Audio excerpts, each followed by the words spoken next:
O C.S. Lewis, ele tinha uma frase próxima disso, que ele falava que se a igreja não existe, se os cristãos não existem para apontar o evangelho, para ser visto o evangelho por meio dos cristãos, então, cara, os nossos templos, os nossos sacerdotes e toda a nossa estrutura não vale de nada, ela não serve para nada. Ele chega até a usar uma expressão, eu achei um pouco forte da parte do Lewis, mas tem um contexto nisso aí. Ele diz, até a Bíblia que você usa não vai servir nada se ela não apontar o evangelho. E como nós sabemos, a nossa doutrina, ela parte da perspectiva de que a centralidade das Escrituras está no evangelho. Está em revelar Jesus Cristo, a sua obra, a sua pessoa, e toda essa perspectiva do reino. Tanto é que um dos estudiosos, o Van Groningen, ao falar sobre as Escrituras, ele vai dizer que existe um mito, um elo, que liga toda a Escritura. O que faz, por exemplo, os 66 livros que nós temos, de Gênesis a Apocalipse, terem uma conexão, um nexo, terem uma junção. Como livros que foram escritos com tempo de 2.000, quase 3.000 anos de diferença um do outro, tem tanto significado, tanta aproximação, e tem tanta juntura, assim. Ele diz por conta de pelo menos 3 temas. Outros estudiosos vão colocar alguns outros temas, mas ele diz o reino, e de Gênesis a Apocalipse nós vemos um Deus que revela o seu reino. O pacto, pós-queda nós vemos a aliança de Deus, que Deus faz para a vinda do Redentor, e ele fala do mediador. Ou seja, o reino, o pacto e o mediador, esses 3 itens, esses 3 temas, eles permeiam toda a Escritura. E para Van Groningen, esses 3 temas são o mit, ele é o mit, os elos que ligam as Escrituras.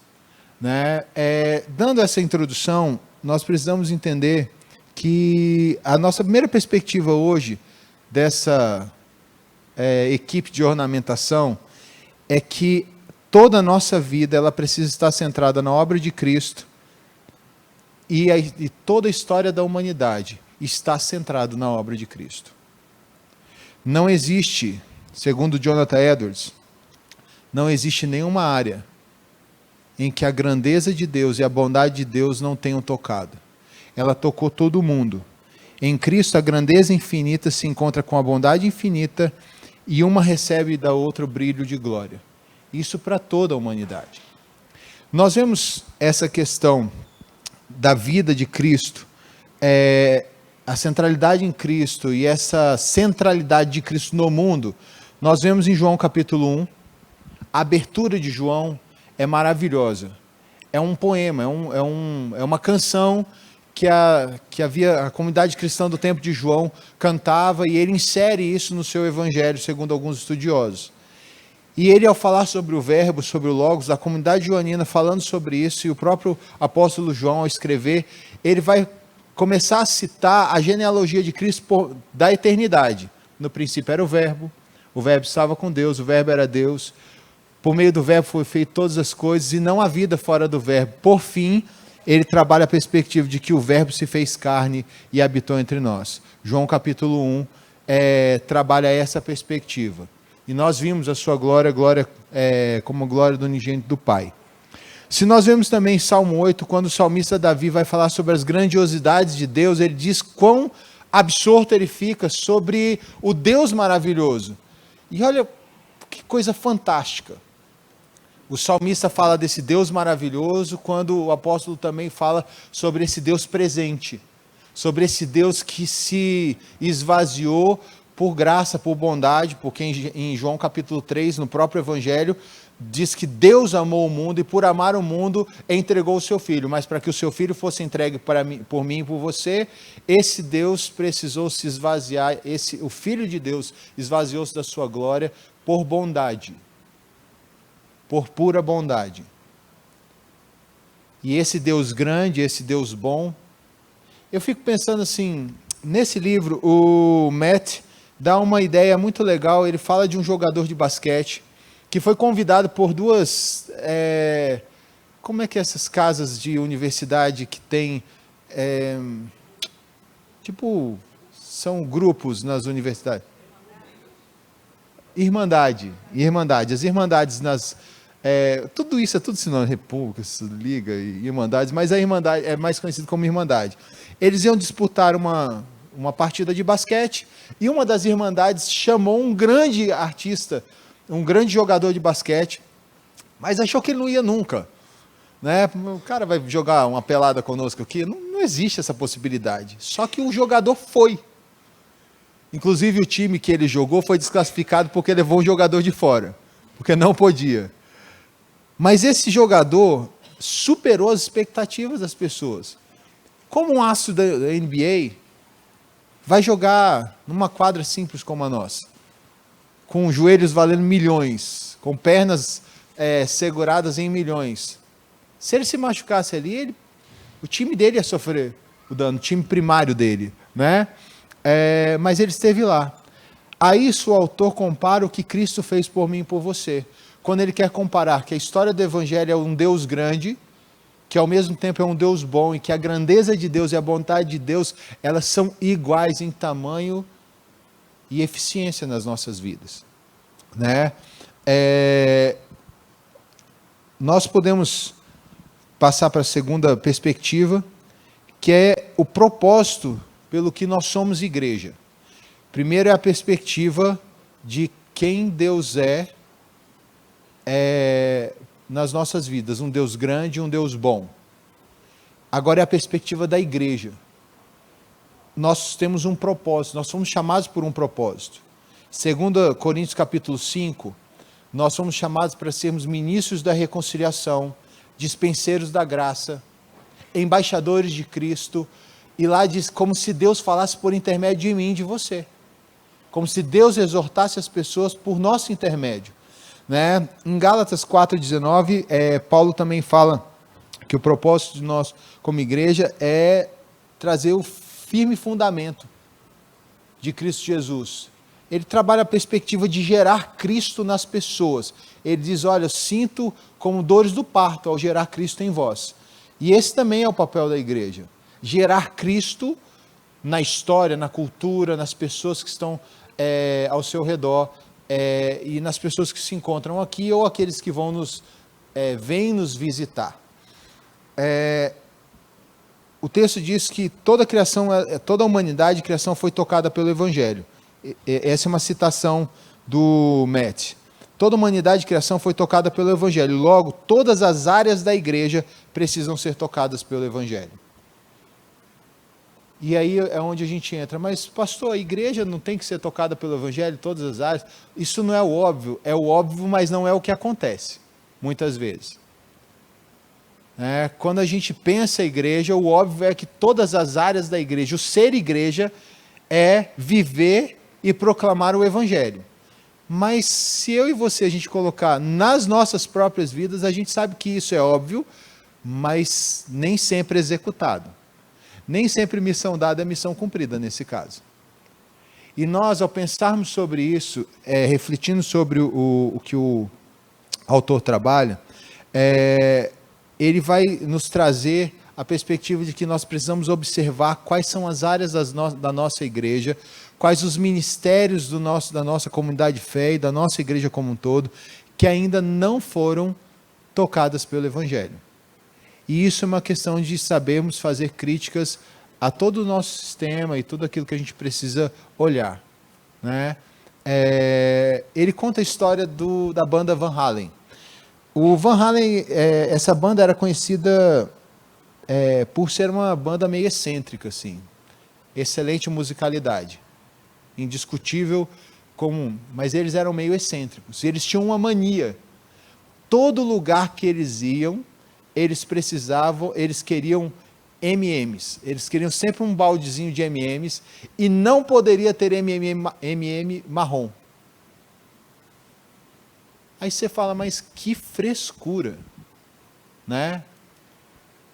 Anos depois, um dos músicos fez a biografia da banda e explicou por que os M&M's marrons não estarem no baldinho de M&M's.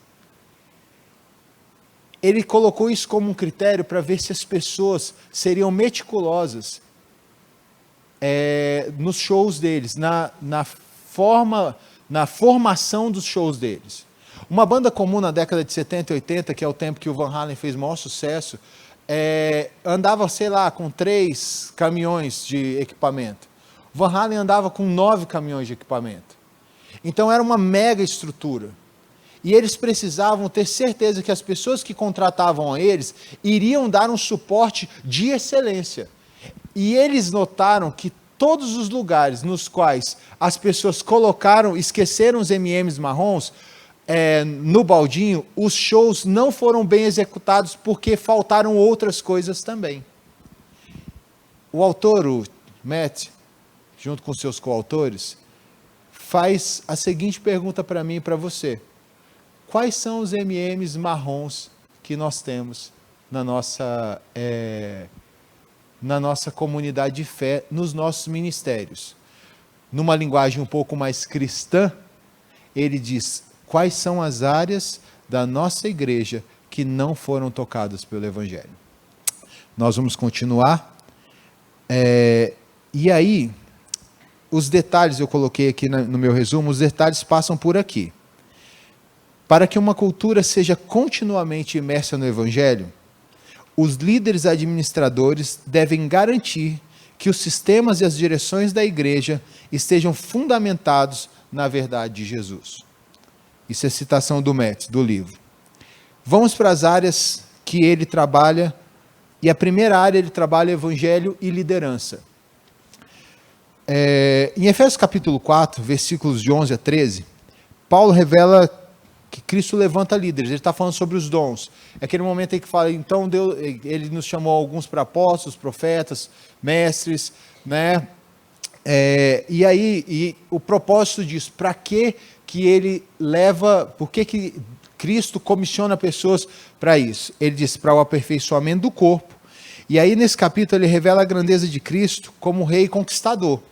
No início do capítulo, do versículo 7 a 10, ele mostra esse Cristo que venceu todas as coisas, que ele mesmo imperou e ele mesmo comissionou as pessoas.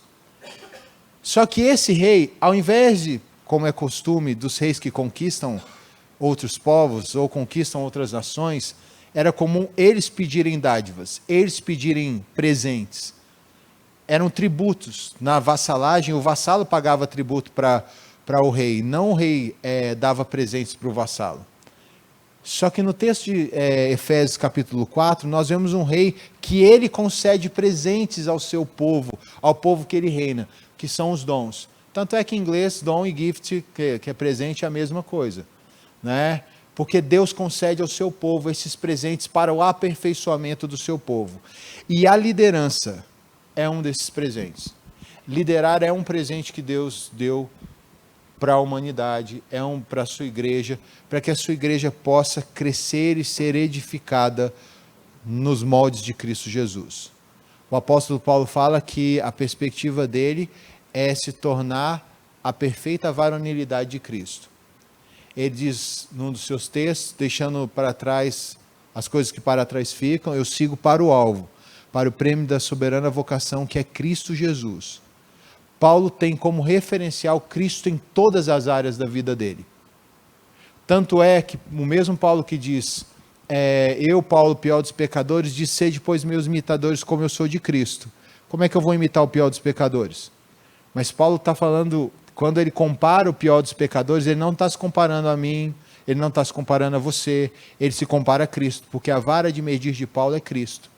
E quando ele usa a expressão sede, pois, meus imitadores, como eu sou de Cristo, numa tradução um pouco mais literal do grego, seria imitem a mim naquilo que eu imito somente a Cristo. Cristo continua sendo o referencial de Paulo. O que ele diz é, naquilo que você não vir Cristo, não faça, porque vai dar ruim. Vai ser difícil para você, mas se você, nas minhas atitudes, enxergar Cristo, faça, porque aí a vara de medir é Cristo. O propósito de Paulo, ao escrever Efésios capítulo 4, é mostrar também que a nossa liderança, ela precisa estar centrada no Evangelho, ela precisa estar vinculada ao Evangelho para a edificação do corpo de Cristo e para ser agente de transformação e libertação. Os líderes para Paulo, eles são servos, porque Paulo diz, como é para o aperfeiçoamento de Cristo, não é para que o líder seja exaltado. Eu costumo conversar muito, porque os americanos quando vêm, eles têm o hábito de dizer, pastor, o seu ministério. E aí toda vez eu gosto de desconstruir essa fala deles, né? Eu já passo por chato mesmo, esse é o meu 7º impacto com eles, né? Então, toda vez eu falo a mesma coisa, não é o meu ministério, eu não tenho ministério. Eu fui comissionado para a missão de Deus. A missão não é minha. Então, por isso que eu tenho muita birra com essas placas de igreja que é ministério de fulano de tal. Eu tenho muita birra com isso. Porque você esconde o evangelho e apresenta quem é instrumento do evangelho. Sabe? E nessa perspectiva, o apóstolo Paulo diz para o aperfeiçoamento do corpo, como um todo, não é para o líder ser posto em voga. Até mesmo porque quando Jesus Cristo nos comissiona a fazermos discípulos, ele não nos põe como mestres. Embora nós tenhamos o dom de mestre é dom de ensinar, não de ser a cabeça de excelência. Quando Cristo é chamado de mestre e nos chama a fazermos discípulos, ele diz de discípulos fazendo discípulos, não mestres fazendo discípulos. Porque os discípulos não são meus, os discípulos não são seus, eles precisam ter a visão de Cristo, a face de Cristo, o desenvolvimento de Cristo neles. Precisa ser gerado neles o mestre, não nós. Nós apontamos o caminho, nós caminhamos juntos, nós mostramos quem é Cristo, vivemos Cristo com as pessoas, para que Cristo seja revelado. A fala de João, quando ele diz, quando os discípulos dele falam, mas aquele cara lá está batizando, os discípulos dele estão batizando muito mais pessoas do que você, João. E ele olha para os caras e fala assim, convém que ele cresça e que eu seja anulado. Essa é a ideia. O diminuir cada vez mais, em João, na perspectiva do grego, é que eu seja anulado. Que as pessoas não precisem me reconhecer. Só reconheçam Cristo. Então, a liderança também, ela é para edificação. Então, nós servimos e nós precisamos praticar a nossa liderança para que o outro cresça. Isso está muito vinculado a Filipenses capítulo 2, quando o apóstolo Paulo vai falar sobre tende em vós o mesmo sentimento que havia em Cristo, que embora sendo Deus, não usurpou ser igual a Deus, mas antes se fez homem, se humilhou e se fez homem, sendo obediente, assumindo forma humana, né? Sendo obediente até a morte de cruz. Então, aí ele vai trabalhar nesse mesmo capítulo a perspectiva, olhe para o outro, da mesma forma como Cristo nos olhou, tendo o outro como acima de nós. Eu posso linkar isso, Filipenses capítulo 2, com João capítulo 13. Quando o Rei dos Reis, Senhor dos Senhores, ele tirou a sua túnica, botou uma toalhinha no ombro, pegou uma bacia e foi lavar os pés dos discípulos. E disse, se eu fiz isso, façam isso também. Por que vocês precisam fazer? Porque vão conhecer que vocês são meus discípulos por meio do amor que vocês têm uns com os outros. E o que nós ouvimos hoje sobre o amor na mensagem do Silas aqui, de Deus por meio da vida do Silas, é que o amor edifica. O amor, ele agrega. Ele não desagrega, ele agrega. O amor faz com que a gente viva a perspectiva de corpo. Porque usar os dons simplesmente por privilégio, ou por usar só para gastar, vou gastar. Isso não edifica o corpo de Cristo. E eu e você precisamos crescer como corpo, desenvolver as pessoas. Então, eu vou ter algumas... Pessoal, à medida que vocês tiverem alguma dúvida, ou se eu estiver falando rápido demais, porque eu falo pra caramba, você pode me interromper, você pode dizer, pastor, vai com calma, está parecendo uma metralhadora de palavras, né? Então a liderança bíblica, o autor aqui ele divide a liderança em duas formas, né? Então nós vemos que os líderes eles são servos e edificadores, liderança é um dom de Deus, é uma graça que Deus dá ao seu povo, né? Que liderar centrado no evangelho, ele está linkado a ele trabalha a ideia de vínculo, de edificação do corpo e também de libertação desse povo, né? Porque muitos líderes escravizam. Isso aí porque a liderança na perspectiva secular é aquele que inspira pessoas a fazer o que ele quer, entendeu? Ele trabalha, mas muitos líderes trabalham na perspectiva da escravidão, do escravizar as pessoas, onde ele imputa pesos, consequências, dizendo, se você não fizer isso, entendeu? Você não vai prosperar, se não fizer isso, você não vai. E se não fizer isso. E ele começa a botar algemas nas pessoas, sem contar aqueles que têm anseio de ser o guru. Eu conheci algumas pessoas que, para um membro da igreja viajar, você tinha que consultar o cara, parecia a mãe de Ná, né? É o líder mãe de Ná. Vai lá, eu queria consultar você se eu posso comprar o carro. Você vai, você tem dinheiro? Tem, então compra. Ué. Mas qual o modelo? Eu falei, rapaz, eu sou teólogo, eu não sou engenheiro mecânico, automobilístico, não tem nada disso não, designer. Sou pastor, sou teólogo, cara. Você quer comprar um carro? O carro que servir. Pastor, me abençoe para eu comprar um carro. Eu falei assim, rapaz, já orou? Consultou a Deus? Então tá. Existem algumas coisas, né? Não, eu quero comprar um apartamento. Amém, eu vou orar para Deus abençoar você e tá. Mas pastor, se eu podia ir comigo para ver qual apartamento eu posso comprar? Eu falei, não existe isso. Não existe esse tipo de coisa. Mas muitos líderes amam esse tipo de coisa. Só que isso é síndrome do Messias. A cadeira do Messias só cabe uma pessoa, e essa pessoa é Jesus Cristo. Qualquer um que tenta se assentar nessa cadeira, ele vai arrumar problema. Porque o dono dessa cadeira morreu pela igreja dele, pelo povo dele. Não foi eu. Então eu não tenho o poder que ele tem. A ele foi dado nome sobre todo nome, autoridade sobre todas as coisas, a mim não. Então muita gente gosta de sentir o Messias na vida do outro, né? Então, ao falar sobre essa perspectiva, o autor trabalha dois tipos de liderança: a liderança bíblica e a liderança típica. A típica é o que habitualmente nós vemos nas nossas igrejas, que nem sempre são bíblicas, nem sempre são lideranças bíblicas, tá? Ele falando sobre essa liderança bíblica e a liderança típica, ele fala sobre uma coisa: cultura da terceirização. Ao falar sobre liderança típica, ele vai falar sobre uma igreja centrada nos seus pastores. Ou na liderança primaz da igreja, qual for o chamado dela, porque tem igreja que não usa o título de pastor, usa presbítero, outros títulos. Mas a figura do pastor ser a figura central de liderança, ou única de liderança e formação, e cuidado de pessoas. Ele usa uma linha na perspectiva de pastores que ministram a pessoas. Só os pastores ministram ao povo. E ele não está falando aqui da pregação da palavra, né? Ele está falando de toda a questão de cuidado do povo de Deus. Só que isso é uma cultura ilógica, porque vai criar alguns problemas para mim e para você, como comunidade de fé. Primeiro, se a igreja cresce, à medida que os ministérios vão crescendo, vai precisar de um pastor para cada ministério.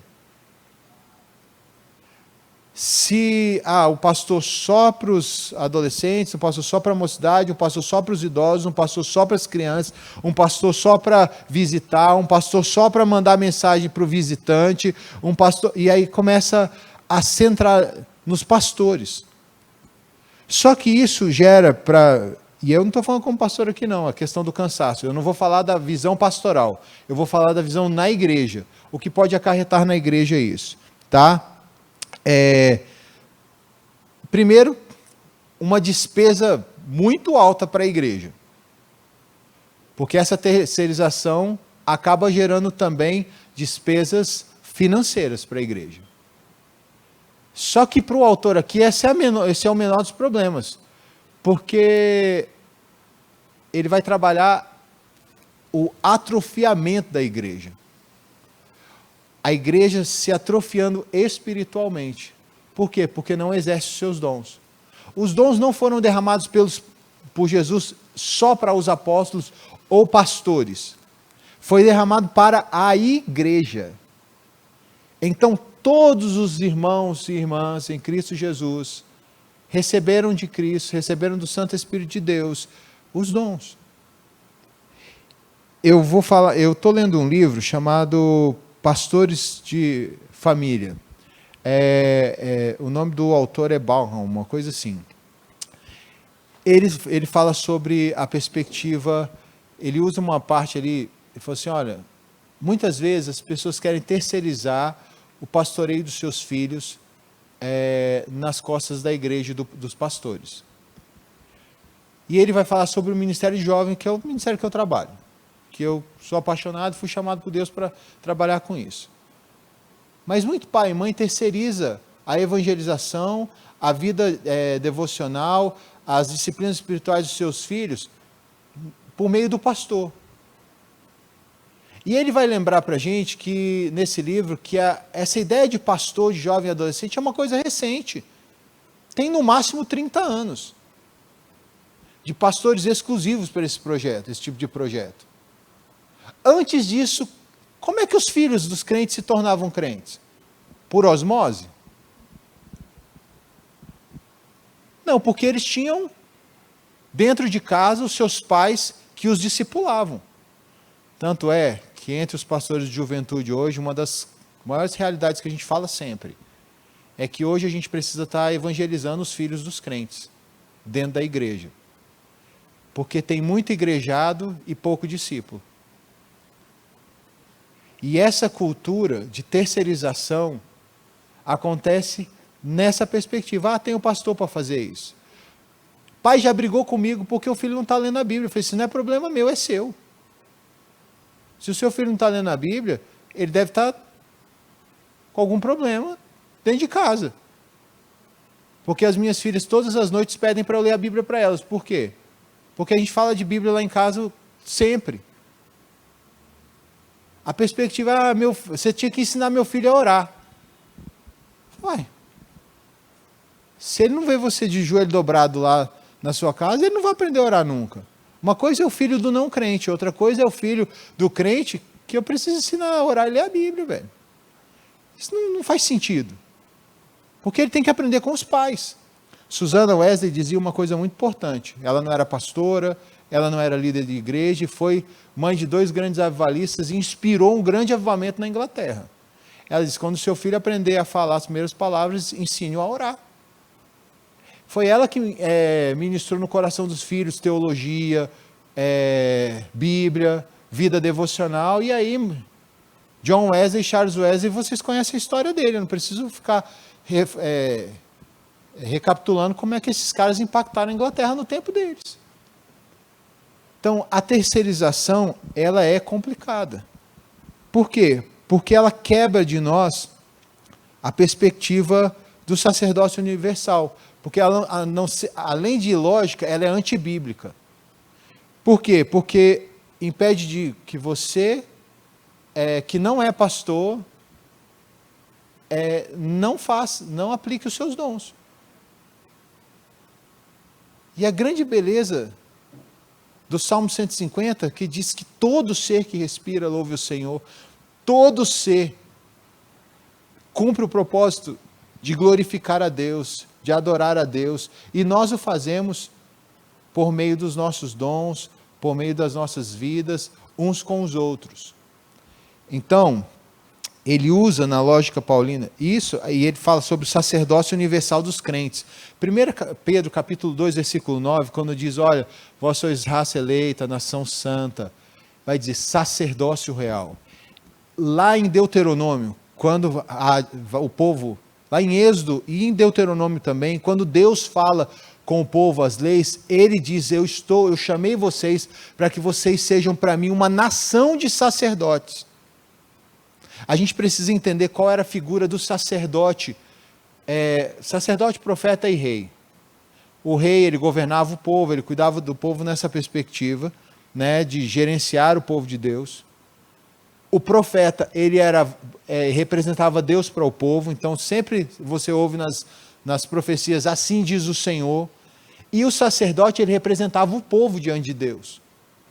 O que Deus fala lá no Antigo Testamento e agora Pedro relembra no Novo Testamento é que nós somos essas pessoas que levam outras pessoas a adorar a Deus. E se a gente não faz isso no dia a dia, como comunidade de fé, como família, como povo de Deus, nós negligenciamos. E uma liderança centrada exclusivamente nos pastores, ou nos presbíteros, ou quem for a cabeça de liderança da igreja, faz com que o corpo de Cristo vá se atrofiando, porque ele começa a viver uma vida herética, que é uma vida antibíblica, que nós todos somos chamados para pastorear. Para vocês terem ideia, meus irmãos, existem pelo menos 30 mandamentos recíprocos nas Escrituras. De amar uns aos outros, perdoar uns aos outros, orar uns com os outros, de alegrar uns aos outros, de puxar a orelha uns dos outros, de confessar o pecado uns com os outros, de não mentir uns aos outros. Porque nós temos que viver essa dinâmica de corpo, uns com os outros, pastoreando uns aos outros. Né? Então a lógica paulina é qual? Pastores preparam pessoas que ministram umas às outras. Essa é a ideia bíblica, não atípica. Tá? Alguma dúvida até aqui, queridos? Não? Não? Então, como eu disse, os riscos da terceirização, atrofiamento espiritual do corpo, né? Interessante porque no próprio capítulo 2, Paulo diz que a gente precisa desenvolver a nossa salvação. Ele não está falando que a gente tem que conquistar a salvação, viu, queridos? Porque essa aí Cristo já conquistou na cruz, mas ele está falando sobre uma vida a partir da salvação. Tá? Existe um processo nas nossas vidas que nós precisamos viver.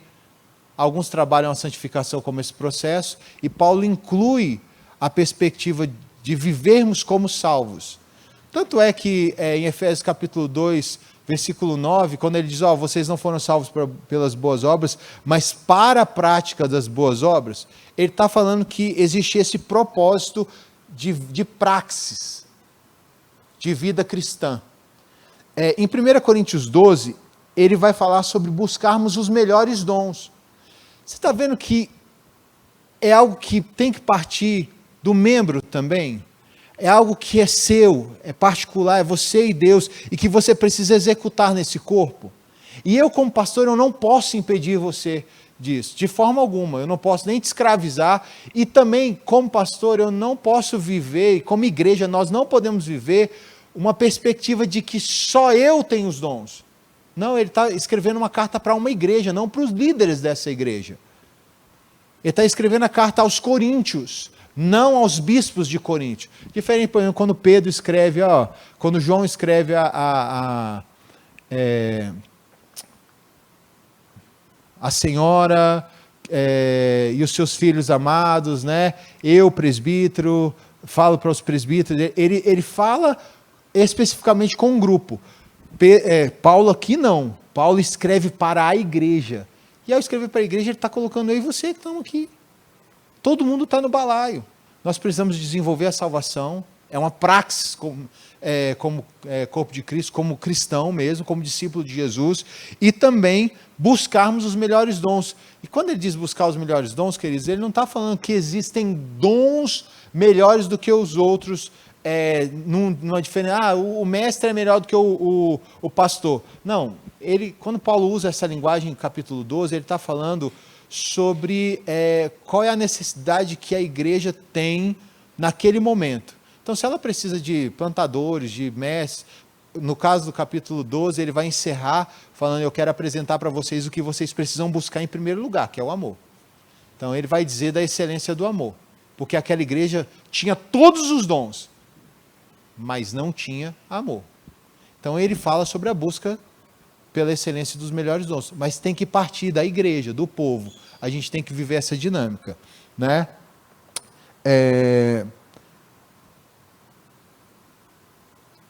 Para a gente, um outro risco também é atrapalhar a movimentação da igreja.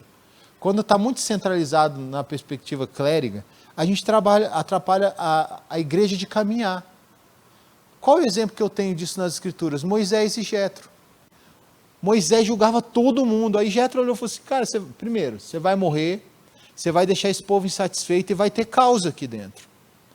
Para que esse povo não fique parado aqui, essa fila quilométrica que você passa o dia inteiro ouvindo lamúria, divide isso aí no meio do povo. Escolhe homens aí de 50, 100, 1000, para que esses homens possam julgar. E chega para você só as coisas mais complicadas. Mas delibera. Para esse povo caminhar, para esse povo poder trabalhar, para esse povo poder conversar, cultivar, fazer o que precisa ser feito aí, enquanto está no deserto. Porque se você centralizar aqui, nem o povo vai ficar satisfeito e nem você vai dar conta. Então os dons foram dados para o aperfeiçoamento desse corpo, para que esse corpo cresça, se desenvolva. Tá? Então, nós vemos isso também em Atos dos Apóstolos, quando Pedro comissiona os diáconos. O pessoal apurrinhando Pedro. Pedro, poxa, o cuidado com as viúvas hebreias, né, as viúvas de Israel, as viúvas dos gentios, está sendo diferente. Aí ele olha e fala assim, cara, escolhe aí, levanta entre vocês homens piedosos, apaixonados por Jesus, que podem, para que eles possam fazer isso, porque a nós foi dada a pregação, a vida de oração e a pregação da palavra. A gente também tem que entender o nosso papel no corpo de Cristo e precisa entender o papel do outro no corpo de Cristo. Outros podem fazer melhor do que eu isso aí. Então levante do meio do povo. Nós vemos isso quando Cristo vocaciona em Mateus 28, em Marcos 16 e em João capítulo 20. Ele diz, assim como o Pai me enviou, eu envio vocês.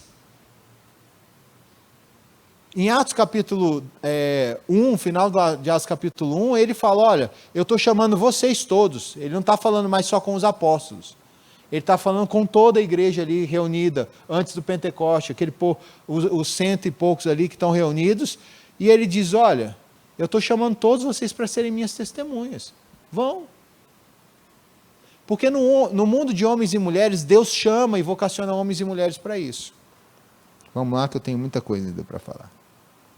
Então, a liderança centrada no Evangelho é essa liderança, a liderança bíblica, é essa liderança que vive como Jesus fez e vive na perspectiva do Espírito Santo na igreja dele.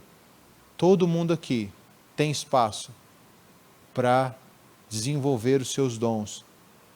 Porque quando você chega numa igreja em que você vê tudo centrado só em uma pessoa, eu não sei vocês, eu já vivi isso.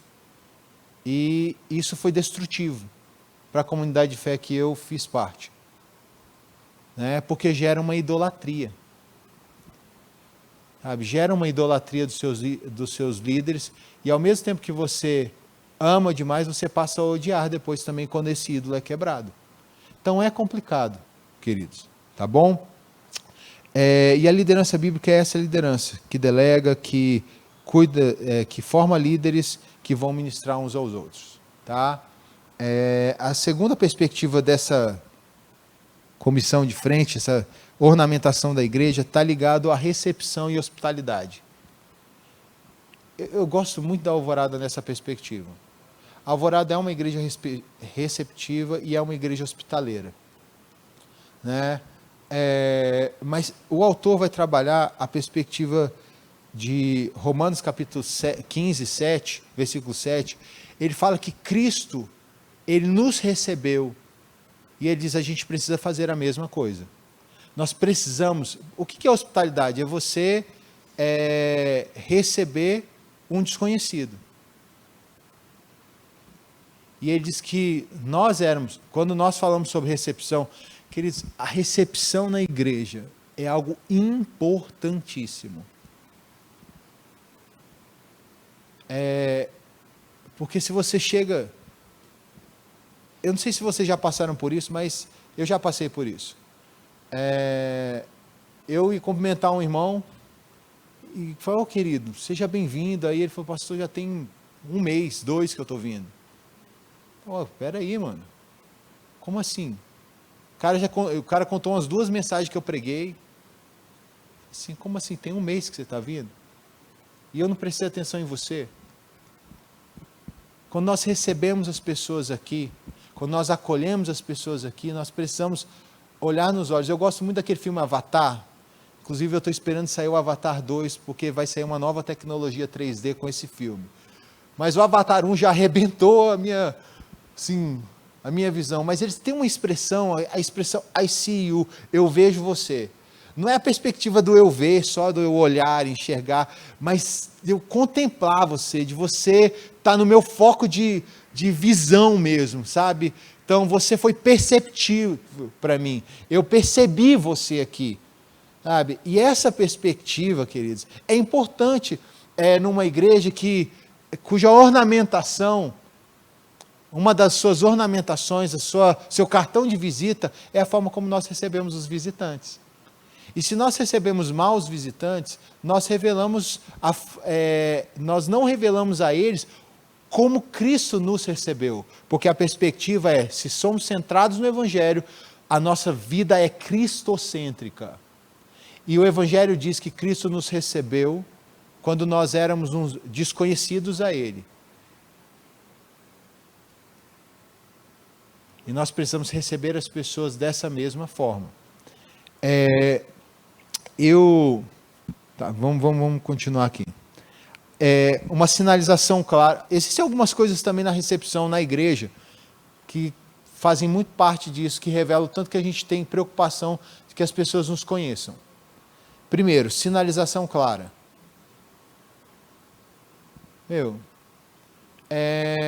Um dia eu fui para onde? Que eu fiquei muito feliz, assim, da igreja. Eu fui pregar numa igreja e eu fui para Alto Paraíso. Na época o Lincoln era pastor lá. Em Alto Paraíso, eu cheguei na entrada da cidade. Falei, cara, tô perdido, velho. Tudo bem que é difícil se perder em Alto Paraíso, que é um ovo, né? Mas o meu GPS estava sem Ritalina no dia. E eu falei assim, cara, eu preciso encontrar a igreja presbiteriana, mano. O cara falou assim, eu sei onde é que fica. Eu falei assim, cara, aí eu fui mais ousado, né? Falei assim, você sabe onde fica a casa do pastor? Eu falei assim, cara, sei. Você vai fazer esse caminho. Também é muita fé minha acreditar no cara, né? Mas eu acreditei. Você segue esse caminho, vira daqui 3, você vai virar, você vai parar na frente da casa do pastor. Mano, eu segui a orientação do cara. Eu parei na frente da casa do pastor, na frente da casa do Lincoln. E ele falou assim, olha, quando você estiver indo, você vai passar pela igreja, viu? Porque a igreja fica na rua tal com rua tal. Eu falei, você é de lá? Ele falou, não, sou não. Eu fiquei muito feliz, mano. Porque as pessoas, eu não sei se é para bem ou para mal, eles conhecem, mas conheciam. E a igreja era uma bênção mesmo. E é legal você chegar numa comunidade, num local, que as pessoas conhecem e elas têm visibilidade, elas sabem onde fica. Né? Então a sinalização, as instalações inclusivas, isso a gente precisa discutir nas nossas igrejas. Nossas igrejas precisam aprender a receber cadeirantes, receber crianças, adultos com necessidades especiais, com síndromes especiais. Nós precisamos nos adaptar, porque não fazer isso é não revelar a forma como Cristo fez de tudo para que nós pudéssemos ser alcançados pela graça dele. Então, essas instalações inclusivas e, acima de tudo, pessoas amorosas. Cristo diz, vão conhecer que vocês são meus discípulos pelo amor que vocês têm uns com os outros. Pela forma como vocês se olham, se abraçam, se cultivam. Né? E é legal, você chegar numa igreja e receber um cumprimento, sabe? Você vê gente bonita lá na frente com uma plaquinha dizendo, cara, seja bem-vindo, né? Pô, você é VIP, né? Você é legal. Então, é legal isso. É legal você entrar numa igreja e ver, olha, sair dali, os banheiros, as salas, ter pessoas que orientem, como nós temos os diáconos que orientam as pessoas para as salas, para os locais. É legal isso. esse tipo de igreja, né, essa hospitalidade faz toda a diferença. Porque essas ações demonstram a realidade do Evangelho do Deus que nos recepcionou, segundo Romanos. E 1 Timóteo capítulo 3 mostra uma das... Tanto é que a hospitalidade é tão importante que é uma característica que o bispo tem que ter. Porque se ele não for hospitaleiro, ele não pode ser bispo. Ele tem que ser marido de uma mulher só, liderar bem sua casa, homem fiel e ele precisa ser hospitaleiro. Se o seu pastor não é um cara de portas abertas, desconfie. Eu costumo falar para a galera que trabalha com adolescentes que nós precisamos, com adolescentes, abrir 3 coisas. Primeiro, o nosso coração. Eles precisam saber que a gente é gente também. Se você não abrir seu coração, eles vão achar que você é um mutante do Olimpo, que você é inacessível. Você perdeu os caras. Segundo, você tem que abrir o seu bolso. Você tem que investir neles. Chamar para sair, tá com eles, e você vai ter que meter a mão no bolso, não tem jeito. É um investimento. Terceiro, você tem que abrir a sua geladeira. Porque adolescente come muito. Abrindo a sua geladeira, você abre sua casa. Se você não aprender a abrir a sua casa, eles também não vão aprender a abrir o coração, eles não vão aprender a investir, e eles não vão aprender a receber pessoas na casa deles. Isso tudo faz com que o adolescente abra a vida dele para você. 3 coisas simples, cara. E para o bispo, se não for hospitaleiro, meu parceiro, ele está por fora. Tá? Ele está errado. Vamos continuar. Vamos para outra parte. Até que horas que eu tenho? Até meio-dia? Evangelho e as programações da igreja.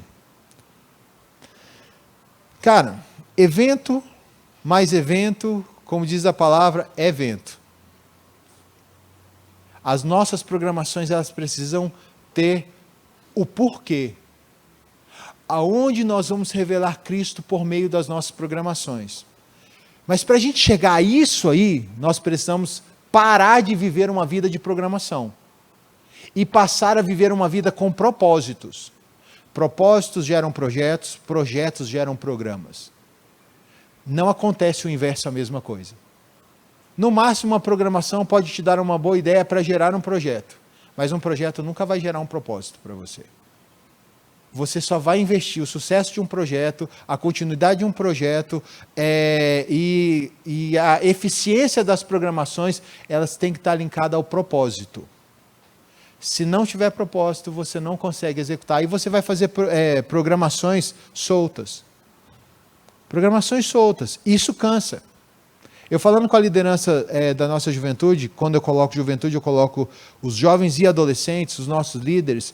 Eu sempre falo com eles o seguinte: cara, vocês nunca vão ser criativos o bastante para fazer programação que ninguém reclame. O tempo todo. Porque, mano, a gente vai assistir filme. Isso aí não, tá? Filme de novo. Sempre tem. A questão é por quê? Por que nós fazemos isso? Qual a finalidade? Cristo está sendo revelado? Será que o tempo que eu vou usar para esse programa, eu não poderia usar esse tempo para que... você não poderia usar esse tempo para você ser edificado no Evangelho com outras formas? De outras maneiras? Tem algumas perguntas que ele faz aqui, no capítulo, que eu acho muito legal e que eu vou refazer essas perguntas aqui. Na página 232 dessa edição, ele faz as perguntas. O que estamos ensinando ao darmos recursos para esse programa? Esse programa está contribuindo para fortalecer o Evangelho no coração e na mente dos membros e da comunidade em geral? O tempo que estamos pedindo para as pessoas dedicarem poderia ser mais bem utilizado em favor do Evangelho de outra forma? O cancelamento dessa programação serviria para diminuir ou aumentar a capacidade de nosso povo amar e valorizar Jesus e de fazê-lo conhecido? Se fôssemos começar do zero, somente com o alicerce do Evangelho, faríamos esse programa dessa maneira? Por que fazemos isso? São perguntas interessantes para a gente fazer nos nossos ministérios, sobre as programações que a gente está desenvolvendo. Então, cada coisa feita na igreja precisa ensinar algo. Ela já ensina algo. Ou ela ensina que você é uma liderança típica ou você é uma liderança bíblica. Ou ela ensina que você tem uma vivência por propósito, que você vive por programação, solto, alheio, né? Porque a pergunta que se faz não é a quantidade de programação, mas o porquê as programações que nós temos. Você pode ter uma igreja com 1 milhão de programações e elas terem sentido. Ou terem 1 milhão de programações e não ter sentido nenhum e a igreja se cansa. As pessoas se cansam. Porque quando você vive com propósito, você investe sua vida. Mas quando você vive por programação, você se cansa e você deixa de lado. Né? O Evangelho, ele nos liberta de tentativas frenéticas de apaziguar a Deus com atividades religiosas. Muita gente quer conquistar Deus no ativismo religioso. E aí, essa é uma frase do Matt, mas essa agora é uma conclusão que eu cheguei. Que a igreja, assim como o povo de Israel, a igreja hoje, assim como o povo de Israel, é o maior negligenciador do 4º mandamento, que é o Shabá. A gente quer enfiar a programação de goela abaixo de segunda a segunda. Eu não estou falando da Alvorada, eu estou falando do contexto de igreja como um todo. A visão de igreja que a gente tem. Uma vez um líder da igreja que eu pastoreava, lá no ABC, falou: pastor, o senhor tinha que colocar culto aqui, pelo menos 3 cultos na semana. Eu falei: em quantos o senhor vai estar? Ele falou: não. Eu falei: não. O senhor vai estar em todos? Porque aí eu vou ficar numa segunda, o senhor fica numa quarta, o outro na sexta. Não, porque eu não vou ficar todos os dias, meu querido. A questão é que às vezes a gente vai colocando, a gente quer muitas programações, mas que sentido? Ao ponto de negligenciarmos o descanso que Deus pede que nós tenhamos, queridos. Né? Então, vamos terminar aqui com as outras 3 áreas. Eu falei do Evangelho e as instalações da igreja. Quando eu falei das instalações inclusivas, nós precisamos viver por excelência. Excelência em tudo, inclusive nas instalações que nós temos. Não é uma questão de conforto só. No calor que a gente vive, os ar-condicionados são bons. A questão é quando a gente começa a idolatrar o templo, a estrutura física. Aí a gente quer maquiar esse negócio aqui para ser mais importante, por exemplo, do que a gente gasta muito mais maquiando a estrutura física do que, por exemplo, investindo em missões. A gente está centrado no Evangelho? Não está. Eu gosto muito de uma igreja chamada Igreja Sem Janelas, Sem Portas e Janelas, Batista de Butrins, Pernambuco, numa favela. Construíram a igreja, eles levantaram dinheiro para poder colocar janelas e portas. O que aconteceu? No meio desse processo, Deus chamou 2 rapazes para poderem ser pastores e missionários. E a igreja não tinha verba para enviá-los. Pelo menos ela pensava que não tinha, porque ela tinha a oferta das janelas e portas. E eles decidiram então orar ao Senhor e dizer: Senhor, o que a gente vai fazer? Nós estamos no meio de uma favela. Se a gente não tiver porta e janela, vão nos assaltar. Deus respondeu aos líderes em oração e à igreja em oração. Alguma vez assaltaram vocês aqui? Porque vocês continuam sem porta e janela. Vocês já estão sem porta e janela e já assaltaram vocês? Não. Então investe esse dinheiro. Até hoje a igreja Batista de Butrins, ela é uma igreja sem portas e janelas. E durante o dia, os moradores, os catadores de lixo e as pessoas descansam do sol, do trabalho na hora do almoço, almoçam ali, aberto, né? Eles têm algumas instalações fechadas, com certeza, mas a igreja é aberta. E à noite, moradores de rua dormem dentro do templo, dentro daquela região. Porque na segunda vez que isso aconteceu, que eles levantaram a oferta de novo para portas e janelas, novamente alguns jovens decidiram ser missionários. Aí eles já sabiam a resposta. Está aí, Deus. Não precisa nem pedir mais. O Senhor já fez a poupança para a gente. Esses rapazes, está aí. Nós não podemos nos preocupar mais com as instalações, o que não significa que devemos nos preocupar com as instalações, sim. uma boa acomodação faz com que o visitante se sinta bem. Né? Isso é importante, faz parte da hospitalidade também. As finanças, isso é uma coisa que a gente precisa sempre estar discutindo. Nem ser uma igreja que é baseada em dinheiro, ou uma igreja que tem medo de falar sobre dinheiro. Mas uma igreja que tem um orçamento baseado no Evangelho, ela vai refletir as prioridades do Evangelho. É onde o líder e a igreja, de forma sábia, levanta projetos que vão ser bênção, como os projetos que nós temos aí espalhados em vários países, em algumas cidades do Brasil, né, e em Brasília mesmo. Tá? Evangelho e comunicação. Nós precisamos saber nos comunicar. Jesus fez isso. Jesus fez isso ao se fazer carne. Deus se comunicou conosco na nossa linguagem, as Escrituras. Você acha que Deus, a linguagem de Deus é hebraico e grego? Como o Antigo Testamento foi escrito, mas Deus tinha que escrever na língua para um povo. Ele precisava falar de forma que o povo entendesse, tanto é que a revelação ela é progressiva. À medida que o povo ia aprendendo, mais Deus se revelava a esse povo. Hebreus diz, outrora Deus falou por meio dos patriarcas, dos profetas, mas por fim falou por meio do seu Filho Jesus, que ele é a expressão máxima da palavra de Deus. Então Deus se comunicou conosco. Nós precisamos aprender a nos comunicar de forma que as pessoas entendam. No contexto do tempo que vivemos, a MPC tem uma expressão muito legal, ao compasso dos tempos, mas ancorado na rocha. A essência não muda, a embalagem pode mudar. As estratégias podem mudar, não mudando a essência. Tá bom? E por fim, Evangelho e os necessitados. A igreja precisa ter um foco e um olhar no pobre. Lá vem essa conversa de esquerda, né? De teologia da libertação, de missão integral. Não, não é. O pobre sempre foi alguém nas Escrituras que foi visto. Nós, como igreja, você que fez direito deve saber muito melhor do que eu, nós não pagamos imposto porque somos tidos como um bem social. Só que eu queria perguntar para os irmãos se ser bem social é vir assistir culto.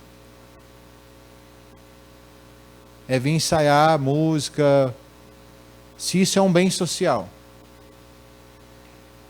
Porque se isso é um bem social, eu não sei o que é bem social mais. Porque a minha perspectiva de um local ser bem social é aquela que abre para a sociedade, para a comunidade que está lá. Nós não somos uma igreja na comunidade. Não somos uma igreja só da comunidade, até mesmo porque nós não podemos ser uma igreja na comunidade. Estamos aqui. Fomos colocados aqui. Porque aí ninguém da comunidade está lá. Nós não podemos ser uma igreja só da comunidade. Só a galera daqui ao redor, que mora aqui ao redor, faz parte dela. Nós precisamos ser uma igreja com a comunidade. Em que nós ramificamos. Em que nós vivemos como uma teia mesmo, uma rede.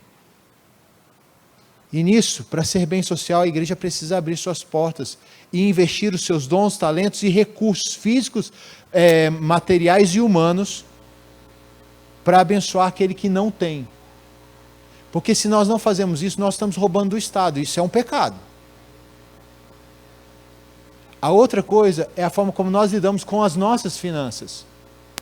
Se você pega a sua grana e você gasta toda a sua grana e não tem parte do seu dinheiro ou dos seus recursos para abençoar pessoas, nós estamos pecando. Por quê? Porque na colheita, os caras deixavam... Davi, o pessoal está subindo? Não? Tá. Se eu e você, a gente pega o nosso orçamento e é tudo para a gente, não sobra, não tem uma parte para aqueles que precisam, nós estamos negligenciando o mandamento do Senhor, porque cuidar do pobre e da viúva faz parte de vivermos a verdadeira religião. Tiago diz, a verdadeira religião é amparar o pobre, o órfão, a viúva, e não se contaminar com as coisas desse mundo. Então, queridos, essa aí é a comissão de frente da igreja. O mundo lê a gente dessa forma, como diz o Billy Graham. O evangelho que o mundo lê, ele lê por meio da minha e da sua vida. E tudo que nós mostramos para as pessoas é a forma como elas vão enxergar Cristo Jesus. Né? Espero então ter acrescentado na vida de vocês alguma coisa, ter relembrado na vida de vocês alguma coisa. Não quis ensinar nada novo, porque quem sou eu para ensinar algo novo para vocês? Mas relembrá-los das verdades do evangelho nessa caminhada. Tá bom?